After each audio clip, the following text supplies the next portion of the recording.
Welcome to the Jan Podcast, Season 2, Episode 20. I am your host, Jan. How is everybody doing? I am doing better. We'll talk about that in a minute as soon as I get my peeve out of the way. My peeve today is not, it's not a car, but it's something that being in the valley, we run into in California. You get people on these roads that used to be like back roads and now they're like expressways and shit, and they haven't changed their behaviors, thinking that it's still an old country road and they can still do this. It's the old white men on 10 speeds riding on the road and with all their little gear on and their little tights and their little bike shoes, and basically getting in the way and riding in places they shouldn't be. Super annoying to me. I hate it. I'm just like, God, they're just so lucky that I'm not evil, because it's like, how many points did I get? What if do I get extra points for distance? That's kind of yeah. No, it's annoying, and they'll group up and then they'll take up the road, and you're just like, come on, man. I mean, you don't need to be riding that bike on a fucking expressway, okay? That's dangerous. You shouldn't even be anywhere near an expressway. There's no bicycles allowed on the freeway, so it's like, why are you riding on an expressway? I mean, it just doesn't make sense. But you'll be out on these old country roads, and there's barely enough room to get through with two cars in each lane, and they will be on the side of the fucking road, and you almost have to stop, let the other car go by, and then take your turn to go around just because they're being assholes. But that's just me. And they're always the same people. They're old white men. Always. Super skinny. You know what I'm talking about. Everybody has seen one, okay? Everyone has seen one. Oh shit. But yeah, no bueno. But I was talking about the freaking patch that I got, the estrogen patch to try to help me, get myself back to me again, because when you're missing your estrogen, your body just starts shutting down and shit. So it doesn't oil your joints, and it doesn't take care of you like you need. So I got all this crap going on. So I noticed I felt like total shit. Like maybe it was the first week I took I had the patch on. I felt like total shit at the second day. I was feeling really good, and then like the last day, like I would take the patch off and swap it the next day. I felt fucking horrible. I was like, oh my God, my hands were super swollen. I mean, I didn't even recognize them. I'm like, oh my gosh. So I felt like shit. And I was like, what the fuck? So when I got in the shower, I had noticed that my patch was fucking gone. It wasn't even on anymore. I was like, oh God damn it. So that explained why I felt like I did. So I wanted to make sure that the next time I put the patch on, that I made sure I put it on right. So I put it on. I made sure I put it on. I was being super paranoid about it because of how crappy I felt. And I felt even shitty when I put that patch on. It took me as many days to get back. It was almost like I'd never had a patch. So I'm like, every 5 minutes, I'm like checking my butt, my side of my ass to make sure it's there, right? I'm reaching down. And I get a Band-Aid, and I'm thinking, I'm just going to cover it with a fucking Band-Aid, and then it's not going anywhere, right? So I go into the bathroom at work, and I'm like, how the fuck am I going to get this Band-Aid on? So I go into one of the stalls, and I pull my pants down. Well, not pull my pants. I just pulled the crack, just my underwear down to the crack of my ass. And I'm looking, and I because of my shoulders being encapsulated, I can't even reach back that far. Not to mention trying to turn around and look back there. I'm torched. Like, my body's so sore. I feel like I ran a marathon. So I'm trying to turn around and look, and I'm like, oh, and I can't see. I'm like, shit. And I feel, and I'm like, okay, I can feel it, but I can't really see it. I'm thinking, how the fuck am I going to get this Band-Aid on where I don't put it directly on the patch and end up taking the patch off inadvertently with the Band-Aid? So I'm like, dang it. Now I'm wondering if it's a good idea or not, right? So I'm like, I need a mirror, right? So the only mirror is the mirror in front of the two sinks where you wash your hands. And I'm thinking, man, God damn it. I cannot go bare butt up to the goddamn glass of the mirror and yeah, show my ass because someone will definitely fucking walk in and that would be a tough one to explain. So I think, yeah, no, I'm not gonna do that. And as soon as I think I'm not gonna do that, someone comes in the fucking bathroom and I'm thinking, whoo, boy, did I just miss? What did I just miss? So I kind of get into a little panic and I slap the band-aid on. I'm like, fuck it. And they just came in to wash their hands and they leave. And I come out and I take a few steps and I'm like, well, actually, I'm getting ahead of myself. They leave. I'm trying to zip my pants, and man, when you can't use your hands and they're arthritic, you can't pull a zipper up, okay? And you can't pull your pants together to even gather a little more straightness to get your zipper up. You just can't. So I sat there and fumbled with it for a few fucking minutes. Finally got it. She finally was gone out of the bathroom. I freaking start walking out to go wash my hands, and I'm thinking, why do I feel weird right now? And I'm like, what the fuck? And I realize I never pulled my fucking underwear up. It's still down beyond my butt crack. I'm like, fuck! And all that time it took me to fucking button my pants and zip and shit. I'm like, God damn it! So I go into the bathroom and if I can pull my pants down, pull my goddamn underwear up, and then I gotta check to make sure I didn't fucking yank the band-aid again. So yeah, so 10 minutes later, I get my fucking pants zipped again. Oh my God, it was terrible. I was laughing so hard. I'm like, God dang it, man. What are the odds of that, right? I was like, son of a bitch. Yeah, that's a average day in my damn life. Yeah, yeah, at work. Just you got to be careful at work. You never know who's gonna walk in that door, and they could swing that door, and everybody can see in if you're at the sink. So you gotta be careful. You gotta be careful with that. Glad I changed my mind. I noticed that time change, when by the time I get to work, the sun's coming up and it's not up yet officially, but it's dusk. Is it dusk? Yeah. No, it's dawn. It's dawn. It's dawn and it's the sun isn't up, but it's lighter than it would be normally. And at work we have all those lights that are on all night and we go to work pretty early, like they're there at 4. I get there at 6. But when I get there, all the bugs that are around the lights are just everywhere, right?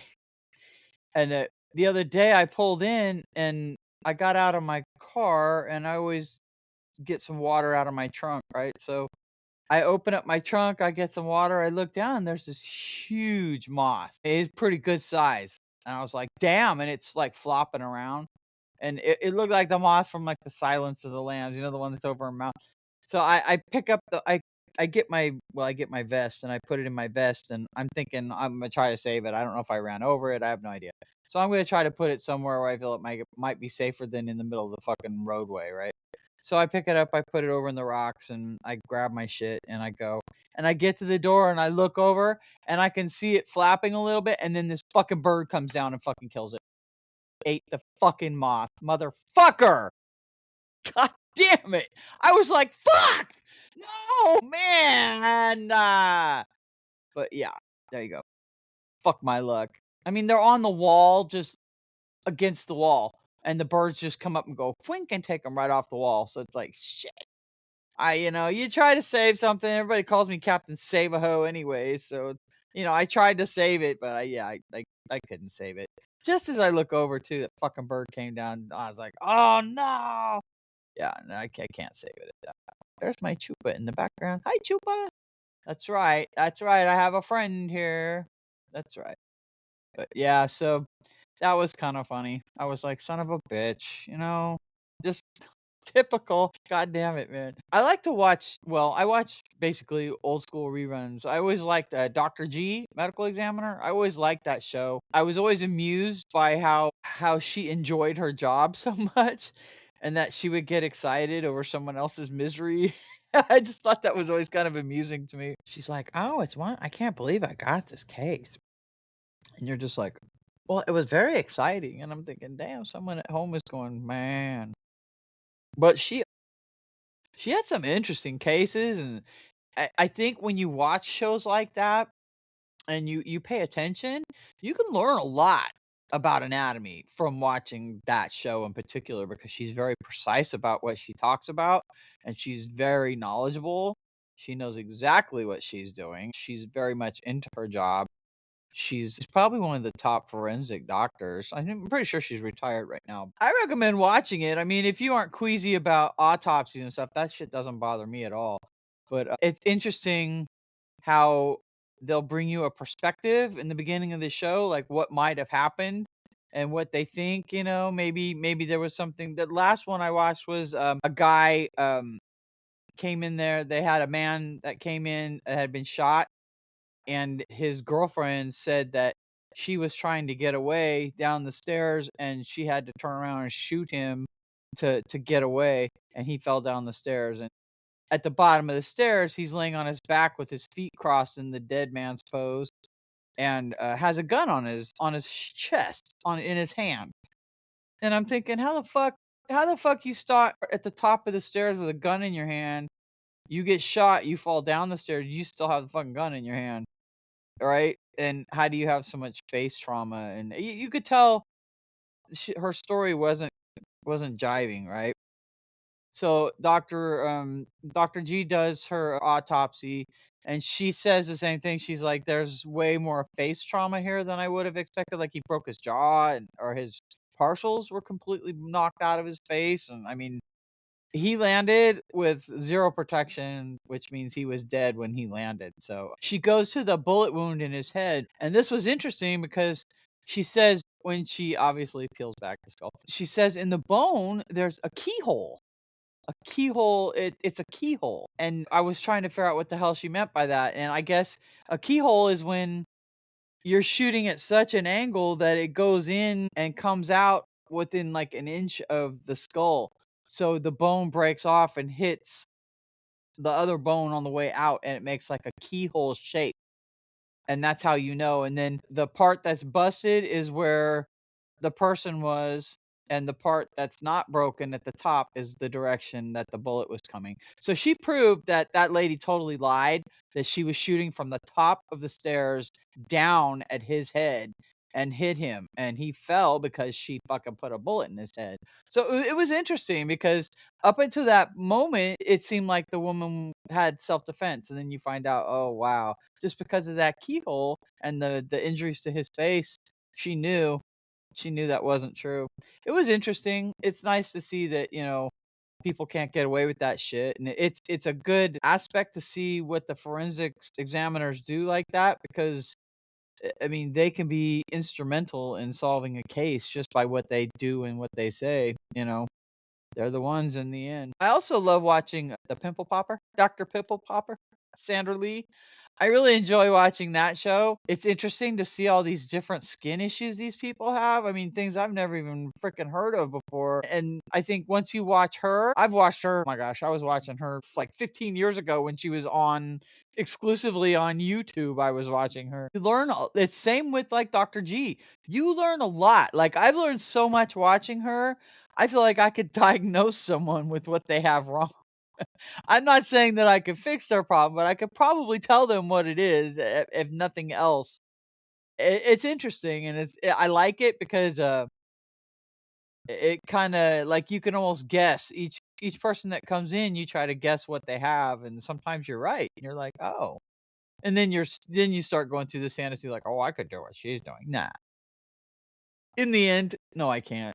She's very, very good at what she does. She knows what she's doing, and she takes the toughest shit and makes it work. So she's just really good, and she's fun. So it's fun to watch her.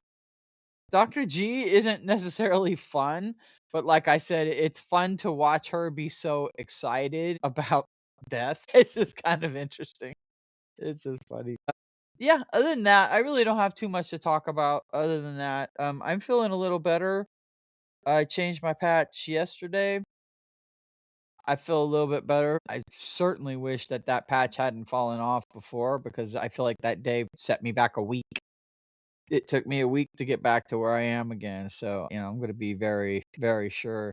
I already told my guys when they drive by, if they see me with my hand on my ass, that, I'm checking for a patch. They just laugh. They thought that was funny shit. Oh, man. Yeah. Thank goodness I have guys that are spirited. Oh man, yeah. It is what it is. I do feel better. I'm not gonna say that I don't. And my Chupa feels better. She's all healed up from her little surgery, so she got her little spay and neuter time. Yeah, she's over there being cute. All right. Well, I think that's probably my cue to head out. I will talk to you guys next week, and I have a few fun things I wanted to talk about from my past. So we'll see if I remember to even make note of it, because that's very much me. Have these great ideas, and I don't have paper, or the dog is sleeping on my lap, and I can't get up. It's one of those excuses. Excuses. All right. Well, spay and neuter, adopt, don't shop. Hang in there because things are going to get better and your life is going to improve. I promise you. You just got to hang in there and do what you got to do. You know what I mean? All right. Well, I will talk to all of you next week and a meh and a meh.